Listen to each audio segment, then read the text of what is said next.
Yo, what is going on, everybody? We are live.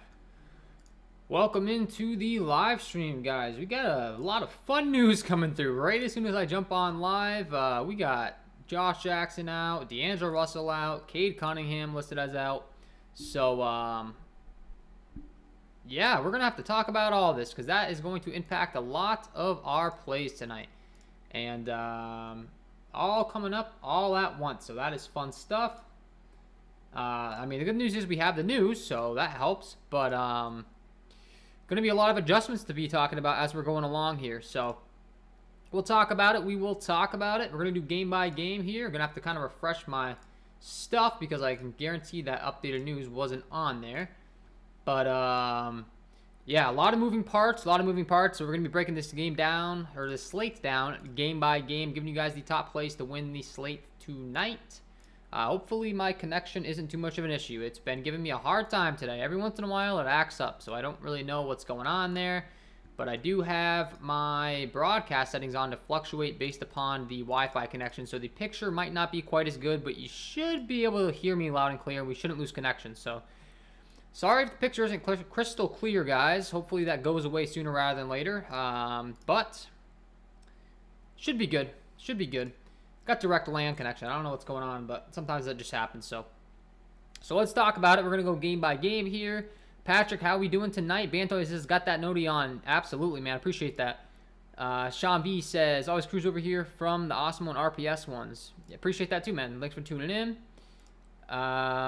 Leroy, how we doing, man? Welcome into the live stream, Leroy. And let's talk about it, guys. Try to break this thing down with all this news coming out. Minnesota taking on Detroit, so we just got the confirmation. There will be no Cade Cunningham, no D'Angelo Russell in this one, so that's obviously very big pieces of news. We should see a lot more Frank Jackson, Hamidou Diallo in this one for Cade Cunningham. I really think that's going to benefit, most notably, Hamidou Diallo and Saddiq Bey, Jeremiah Grant. Those three guys really going to get a big bump up in usage here with there being no Cade Cunningham. So the first three guys that I'd be looking to in this spot now. See if I refresh this lineups page if they got Cade Cunningham off now. Yep.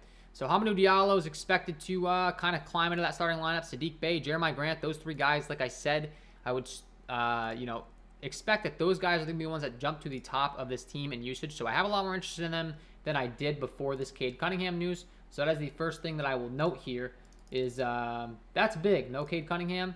Big bump up in usage to these guys.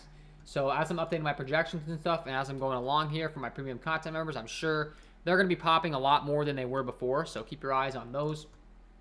But fact of the matter is, Saddiq Bey, Jeremiah Grant, and Hamidou Diallo become really great plays here. Specifically Hamidou Diallo. He's only 4.4. This guy's a phenomenal fantasy point per minute producer. If he gets the minutes, we know what he's capable of. He's done it in the past.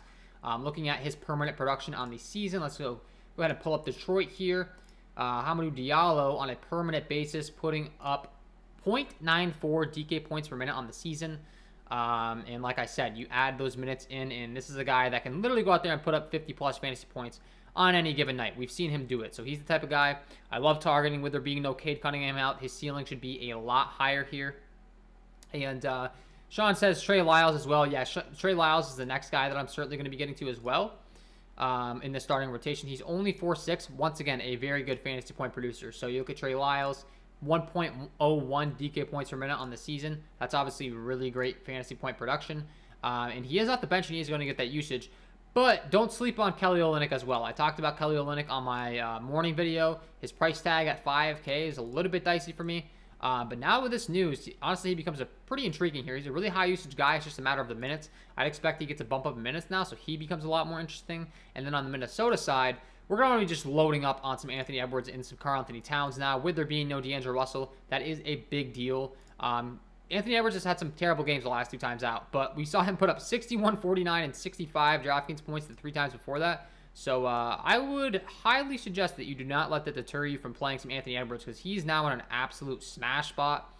And the same can be said for Karl Anthony Towns. So those two guys really going to be liking a lot, and guys that I'm going to be getting a lot of exposure to.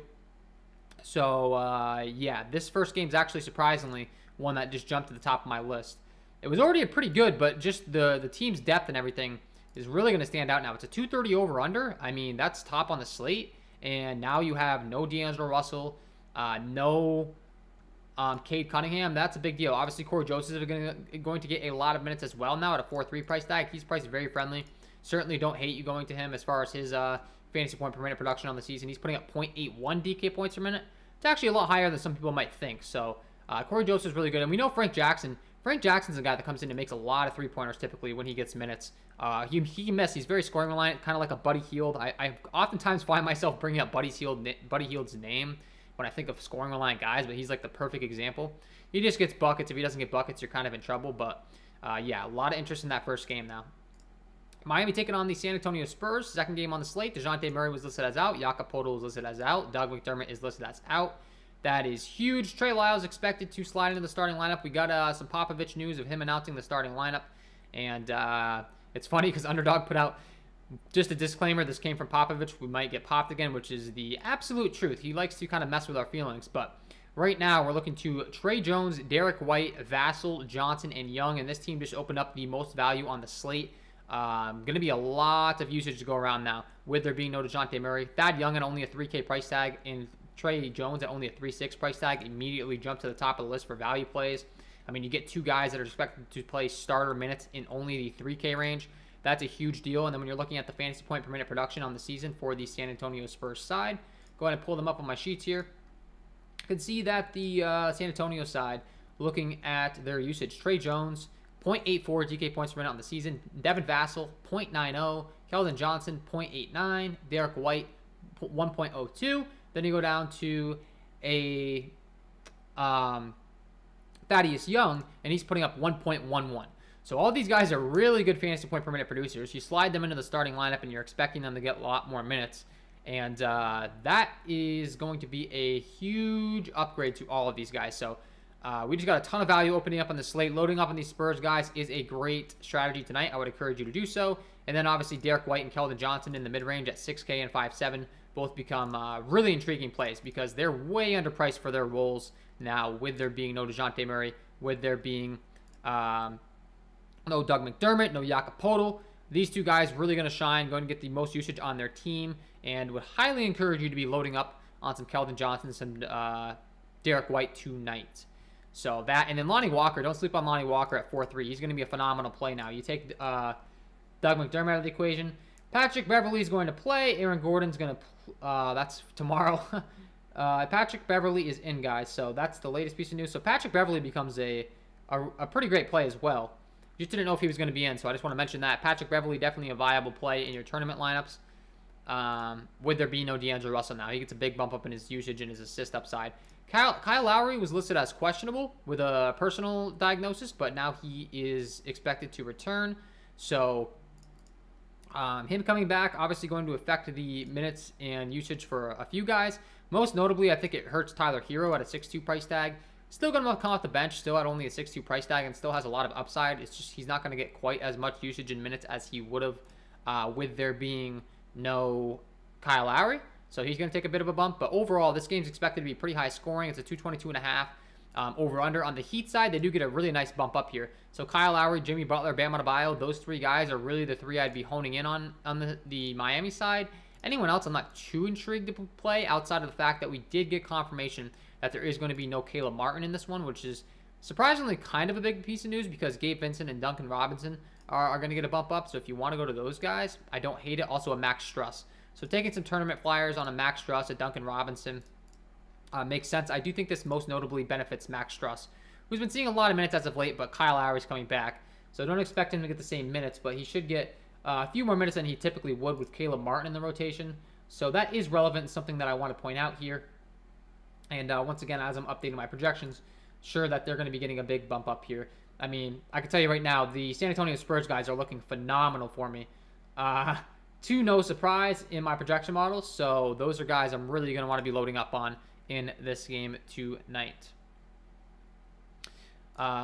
Next game on the slate, Phoenix taking on the Atlanta Hawks. This game right now comes in with a total of a 227 over-under. It's a 4-point spread in favor of the Phoenix Suns, so expected to stay close, expected to be pretty highly paced here.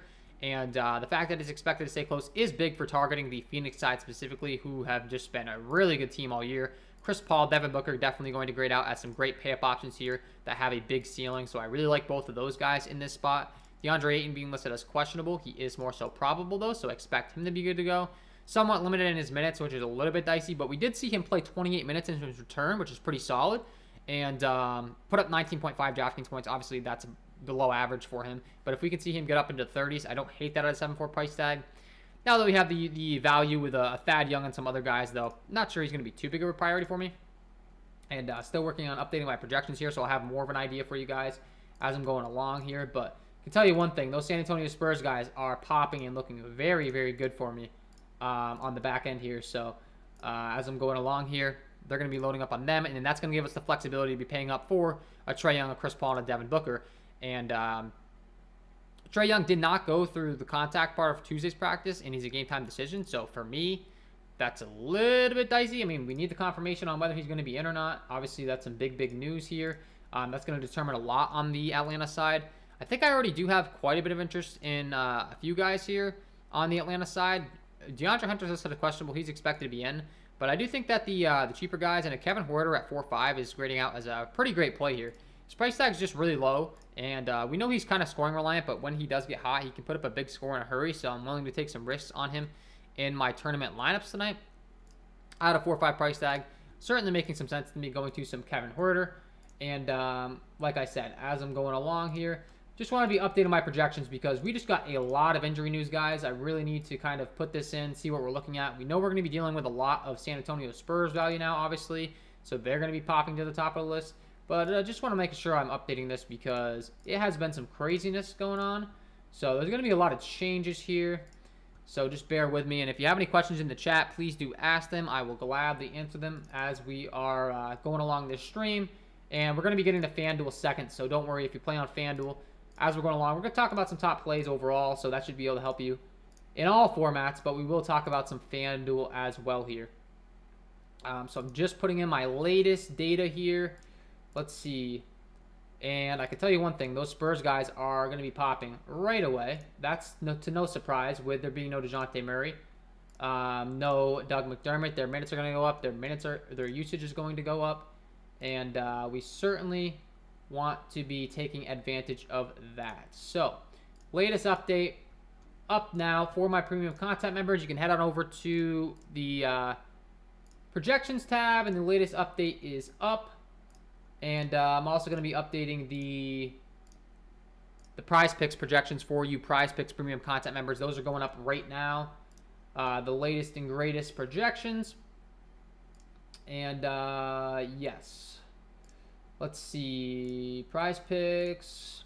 And then we'll get back into this, guys. Just bear with me with all this crazy news. Just if you're just tuning into the stream, just know D'Angelo Russell's out. Cade Cunningham's out. Josh Jackson was ruled out as well. We have Patrick Beverley listed as in.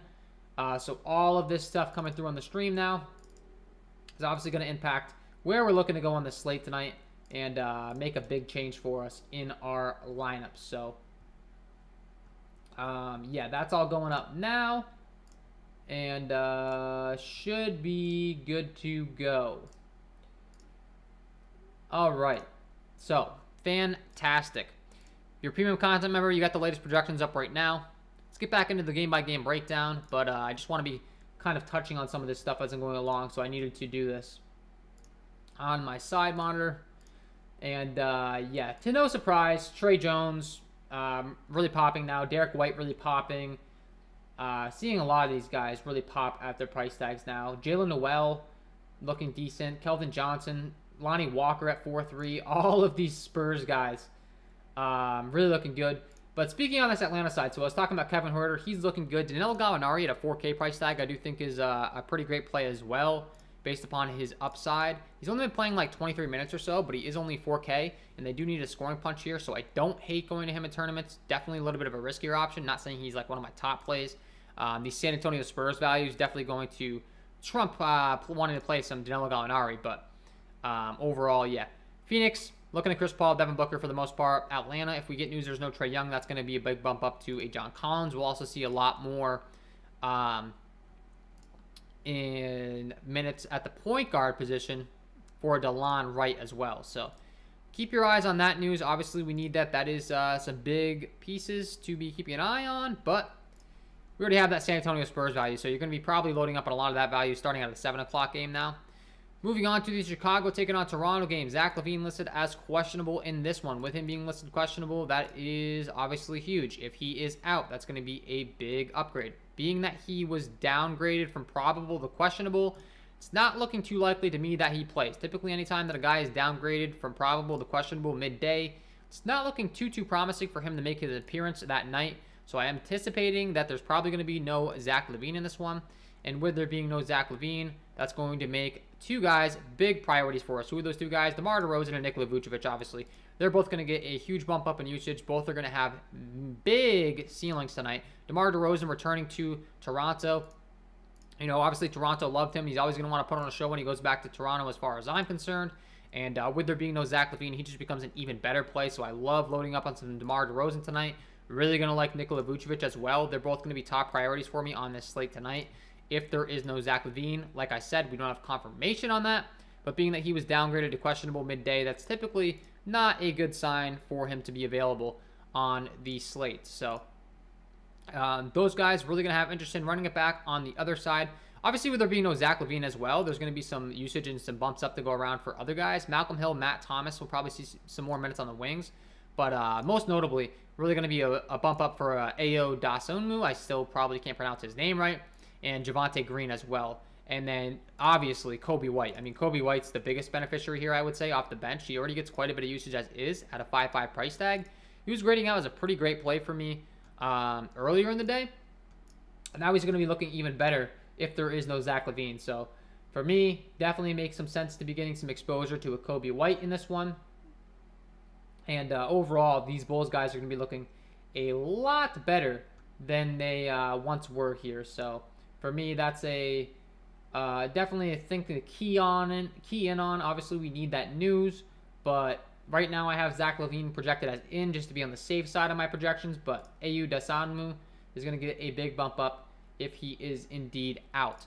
Running it back on the other side with the Toronto side, we know they play a really solidified rotation, so that's always helpful. Pascal Siakam, Fred VanVleet, OG Anunoby, Scotty Barnes, Gary Trent Jr. all going to play a ton of minutes in the rotation, so they're all going to be reliable plays. My rule of thumb is if you're paying up for a Pascal Siakam and or a Fred VanVleet, you're probably going to want to either pick one of them and then pay down for some pay-up options, or if you're paying up for both of them, pay down. If you're paying up for both of them, fading some of the cheaper guys probably makes sense, because if they both get there, you know, OG Anunoby, Scotty Barnes, and Gary Trent aren't all going to get there. And Gary Trent's been on absolute fire as of late, and I think his ownership's going to be extremely inflated because of it. I'd be willing to kind of fade Gary Trent, don't get me wrong. The way this guy's been shooting, it's a little bit scary if he goes out there and puts up another 30-plus points. I mean, he's put up 30-plus points in 1, 2, 3, 4, 5 games in a row. I just think there's, you know, before you know it, he's probably going to have a bad shooting night. And if he has a bad shooting night and he has extreme ownership and you don't play him, that could be a huge advantage for you against the field. So for me, fading some Gary Trent tonight probably makes sense. Just pivoting off him. You know, go to one of his teammates, Scotty Barnes, OG Anunoby. They've been kind of having down games as of late because Gary Trent's been dominating all the usage. I think it's just a matter of time before these guys kind of get back up to par where they typically are. And fading Gary Trent and going to those guys tonight makes a lot of sense to me from a game theory aspect. So I would certainly be willing to do that in my tournament lineups tonight. Next game on the slate, we have Sacramento taking on the Golden State Warriors in this game. We just got confirmation, guys. Trae Young remains a game-time decision, so we didn't get the latest update on that. De'Aaron Fox is listed as questionable in this one, which is big. Davion Mitchell and Buddy Hield would get a nice piece of run and a lot of usage if he's out. We already got confirmation that there's no Marvin Bagley in this game. There is no Terrence Davis in this game. So, I mean, Buddy Hield, Rashawn Holmes, Davion Mitchell already looking like pretty decent plays as well. And then May 2 at a 3.9 price tag, looking like a pretty great value play for me in my projections right now. I've got him projected as one of the top value plays. Damian Jones looking pretty good. Rashawn Holmes looking pretty good. So, you know, with there being no Marvin Bagley, these three big guys going to be kind of filtering through the rotation. And for that reason, they're all kind of intriguing. I mean, we saw Damian Jones play 27 minutes last time out. I have all these guys projected to play 20-plus minutes. And for that reason, they're all popping to me. Loading up on some Sacramento big men kind of looks like a great way to get some exposure to this team tonight. And then Buddy Hield, I do like quite a bit here in this spot tonight as well. He's grading out as a really good play. Davion Mitchell, I believe I have De'Aaron Fox projected it's out right now, though, so just keep that in mind. Yeah, if De'Aaron Fox comes back, that's obviously a huge deal. And that would be my biggest thing to be keeping an eye on right now, because obviously if Fox is in, that's going to be a downgrade to all these guys. But for the time being, makes a lot of sense to be going to these guys. The only downside is they're taking on the #1 defense in the league right now, the Golden State Warriors. 225 over-under with the Golden State favored by 14 points. So this game is not expected to stay close, which is obviously a little concerning from a blowout narrative. But these guys are just getting so many minutes and so much usage. Buddy Hield, Davion Mitchell, Maytu, Damian Jones, Halliburton, Rashawn Holmes. They're all grading out as pretty decent plays for me. And then running it back on the other side, if the game stays close, you can't get much of a better matchup here, because, the Sacramento squad is terrible defensively. Looking at my defensive half-court and putbacks tool over here on my Patreon premium content tools, you can see Sacramento grades out as the second worst team in the league, 29th overall in points possession rank, 28th in offensive rebounding percentage rank allowed, 24th in half-court percentage of plays, and 29th in putbacks. So they're terrible at allowing rebounds. They're terrible defensively. They're terrible at everything, really. And for that reason, it makes a lot of sense. I just think I have more interest in the mid-range guys, most notably Klay Thompson and Andrew Wiggins, 6'7" and 6K. I think they both can get there if for some reason this game does turn into a blowout and provide you with enough efficiency while they're out there on the floor to get you there at their price tags. Whereas Stephen Curry, he's going to need to be out there on the floor for a lot more minutes to get you there, all the way up at a 10-4 price tag. So a little bit scary fading Steph in such a good spot. He could definitely go out there and put up like 70+. We saw him put up 66 against the Houston squad last time out. So I am not going to be the one to tell you to not play Stephen Curry. This is a great spot. It's just his minutes might be limited if the game turns into a blowout. However, with that being said, with all the value that we have opening up with the San Antonio Spurs, it might make a lot of sense to be getting up to a Stephen Curry now, because he's going to be pretty easy to fit in your lineup. So I don't hate it whatsoever. Bam or Cat on DK? I would go with Cat now, with there being no D'Angelo Russell. Let's smash that like button. Patrick says, yes, sir. That'd be greatly appreciated, guys. 16 people in here, only 7 likes. If you're enjoying this content, hit that like button. Subscribe to the channel. Hit the notification bell so you don't miss any future content that I upload, and you'll get notified when I go live. Self says, KJK, thoughts on Carmelo on FanDuel tonight? We'll get to FanDuel next. Don't quite have a take on that yet. I'm going to have to kind of break it down. I have all my projections with the latest update right now. So, MD says, odds on AD headed to the locker room underdog tweet tonight. Yeah, man. That might happen. That might happen, unfortunately. But I do like Anthony Davis a lot. We're going to talk about that one next. LA Lakers taking on the LA Clippers. So, Anthony Davis, there's no LeBron James tonight. He's listed as doubtful. So I'm not anticipating him to return, which means Anthony Davis is going to be a phenomenal play. We know what Anthony Davis is capable of. He's been playing right around 38 minutes a game on these games with there being no LeBron, and just dominating the usage and dominating the points. And Russell Westbrook, shooting woes continues to be a thing. So Russell Westbrook, you're looking at his game logs last time out. I was expecting him to be able to put up some points finally in a Portland matchup where the Portland defense is terrible. And finally, no LeBron James, high usage spot. He put up 9 points. 13 assists, 10 rebounds, so that was great, but he just continues to really struggle scoring-wise. So I do think that Anthony Davis is going to have to carry the load in many respects here. So I like Russell Westbrook. I like Anthony Davis a ton. Loading up on those two guys makes a lot of sense. We have Malik Monk listed as questionable in this one, which is a big piece of news, but he's listed as probable, so I'd anticipate that he makes his return here. He's kind of third in line for usage on this team, so I do have quite a bit of interest in him as well. So it's Malik Monk, Anthony Davis, and Russell Westbrook for me. And then you could be blending in some Carmelo Anthony off the bench as well at 5K price tag. Is priced very friendly. Had a big game last time out, but keep in mind that was against a Portland squad, and there was no Malik Monk in that one, which, believe it or not, is kind of... or no, there was Malik Monk in that one. Never mind. I stand corrected. He was in there, so scratch that. Carmelo just got hot from the field. Malik Monk didn't really put up a lot of points. But typically speaking, I'm much more willing to go to a Malik Monk than a Carmelo Anthony. Carmelo Anthony, not quite as intriguing for me. He can get hot, don't get me wrong. If you want to go there, I don't hate it. Those are definitely the next two guys in line for me on the LA Lakers squad as far as the usage. But it's Anthony Davis, it's Russell Westbrook for me. Russell Westbrook is very scary anytime you play him, but you know the usage is there. We've seen the kind of upside that he can supply in the past, pre-LeBron James era. So I do like Russell Westbrook. It's scary, but the upside's there. The price tag still isn't terrible. 9.6, we can live with that. It's not like he's in the 10K range or anything. And the same can be said for Anthony Davis. So for me, loading up on those two guys makes a lot of sense.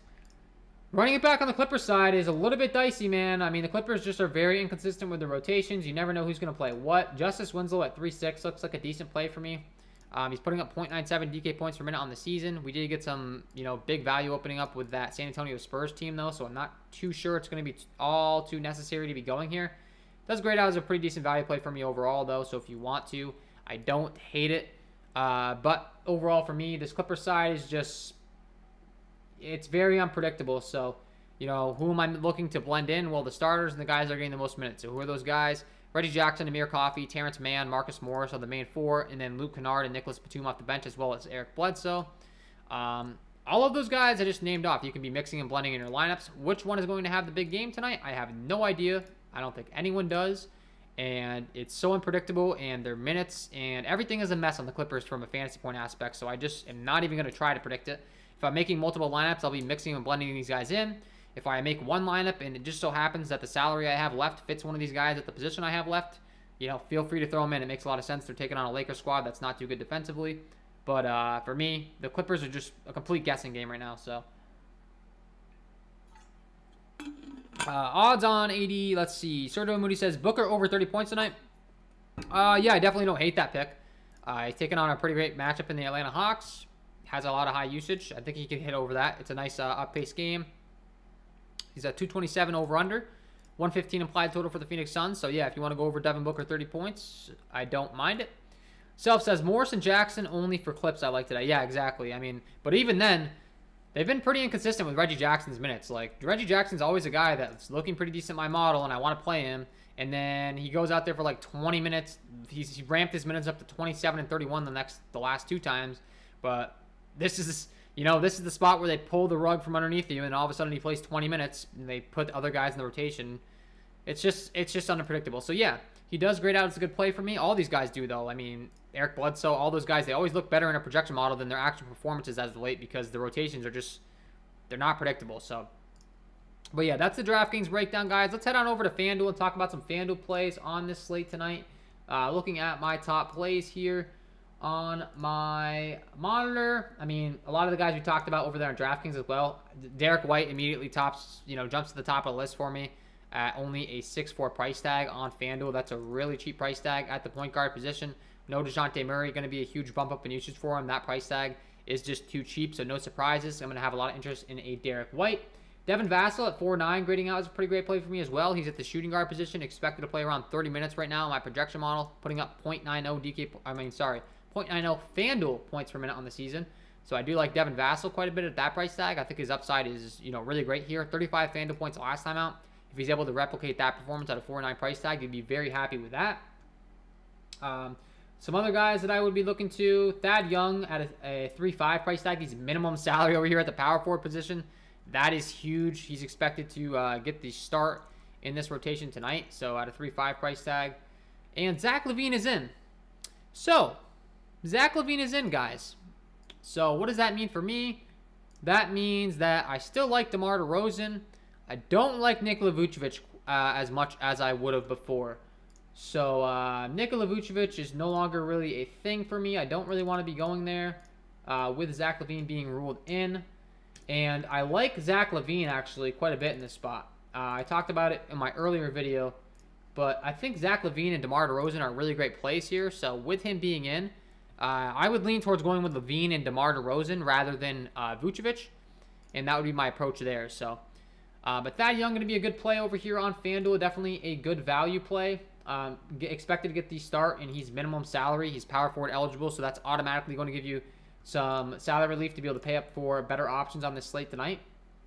So I do like going to Thad Young on FanDuel. Grading out is a great play. Trey Jones as well is only 4K over here, so if you want to go to Trey Jones, once again, grading out as a good value play over here at a 4K price tag is Trey Jones. So I do like going to him.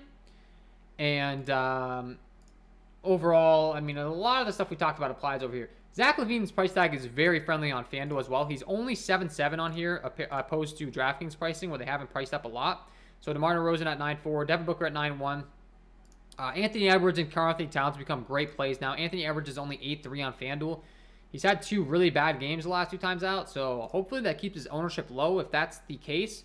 That's a huge mistake from the field. If everyone else is going to be looking at his game log and saying he's had 2 bad games the last 2 times out, I will gladly be on the other side of that equation and be loading up on some Anthony Edwards tonight.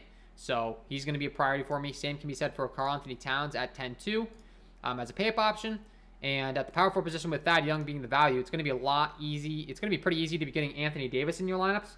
So I would highly encourage you to do so over here on FanDuel. You know, that's probably going to be a pretty popular approach, but it makes a lot of sense going with an Anthony Davis and a Thad Young at the power forward position on FanDuel. You can essentially get 2 starting centers at that power forward position.